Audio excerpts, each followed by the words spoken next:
And we started with many politicians, including the UK, saying, absolutely not. It's just such a stupid idea to confiscate Russian money for the sake of Ukraine.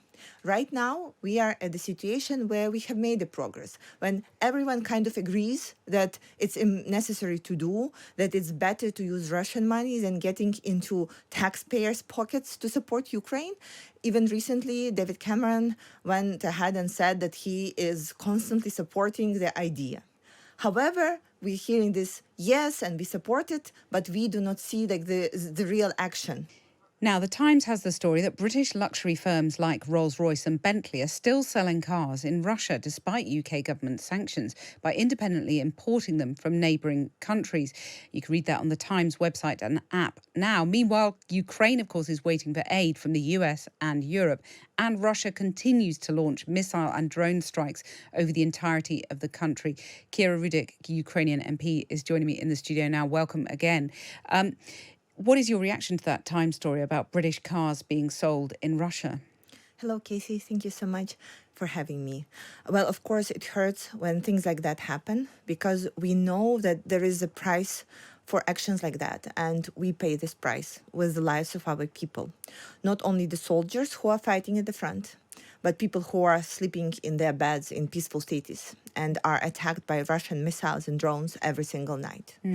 Russia is trying to do everything possible and impossible to overpass the sanctions. And as of right now, they are pretty successful in that.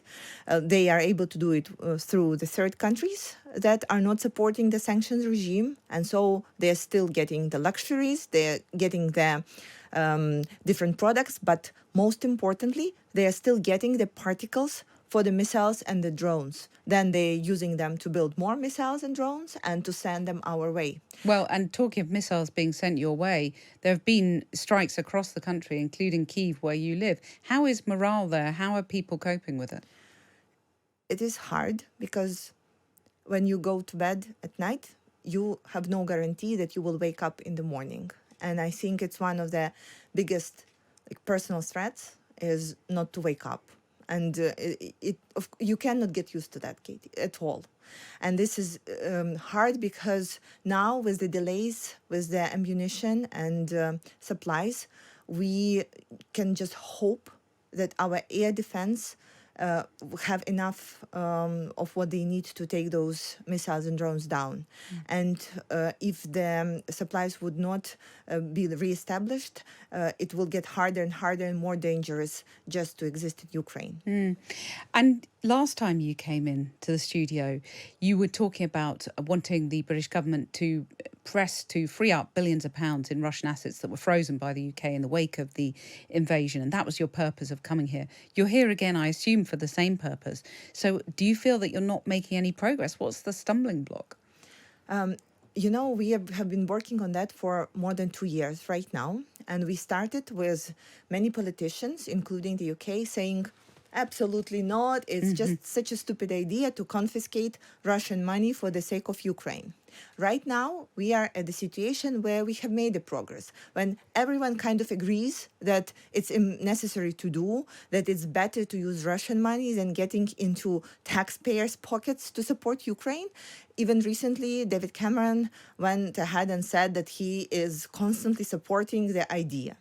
However, we're hearing this, yes, and we support it, but we do not see the real action. Right. And this is why I'm What's the here stumbling block then? What do you need to unblock this? I think it's we need someone to take a political courage and go ahead and do that. And I think as a politician that it's kind of a missed opportunity by my colleagues here in the United Kingdom, because the first person who will go ahead and do that will have all the advantages of being the pioneer of doing the right thing. Do you think Boris Johnson would have done it? Do you miss him in number 10? Well, he was promising that he would do that. Now we have no way of proving that. He promised a lot of things to a lot of people. That's true, but also he was doing certain things, showing the UK leadership, and this is why in Ukraine people have lots of admiration of him. But it's not an admiration of a person; it's admiration of the actions on behalf of the nation. Like when you know that it can be hard. You know that can be like politically tough, but you just go ahead and do that. And the most important, Kate, is that the rest follow. It happened with so many military decisions here on getting us the heavy weapons, the wide range missiles, and then Germany and France and then United States, they said, well, okay, well, the Brits done it, we will do that as well. And this is what I'm looking for here. But do you think, does the Defence Secretary support your call for these assets to be spent on reconstructing Ukraine? I mean, is the stumbling block in Downing Street? We think that the stumbling block is like in the top leadership. We think that needs to be a decision by the Prime Minister. And so it's kind of waiting on his desk. Well, yes, we need to have it done by like someone on the top making this decision. And I think, again, the critical point is that it may not be 100% that they will be used on the reconstruction. We can use them for the defense purposes because we desperately need money for the defense purposes. And you see, Russia is getting stronger, they're increasing their capacities, and we are still waiting for the 7 months for the Congress in the United States to pass the bill that we really need. Well, Prime Minister, if you're listening to this show, perhaps you can come and tell us what the stumbling block is with this proposal. I want to add to that, Casey, that recently there has been a defense agreement signed between Ukraine and the United Kingdom, and it's not a unique agreement. We have the similar ones with Germany, with France, and many others. And the United Kingdom agreement has actually the strongest wording on this confiscation of the assets. Right. So I know that this understanding is somewhere there. So we need just to push it to the light and say, well, just go and do that. Well, maybe your interview will have done that. Just a final thought, because you mentioned several times about the block on the military aid being sent from the US and Europe struggling to deliver enough ammunition. Do you fear that you're going to reach breaking point soon without that aid? We know that sooner or later that could happen. It's impossible for us to fight only on our capacity, and we need all the political promises to become weapons in the hands of our soldiers. This is critical. It's a matter of life and death for us. And is time running out to the extent that you might have a new president in the White House who might not be as sympathetic to your cause? Absolutely, you're right. And it also comes to the question of the confiscation of the assets.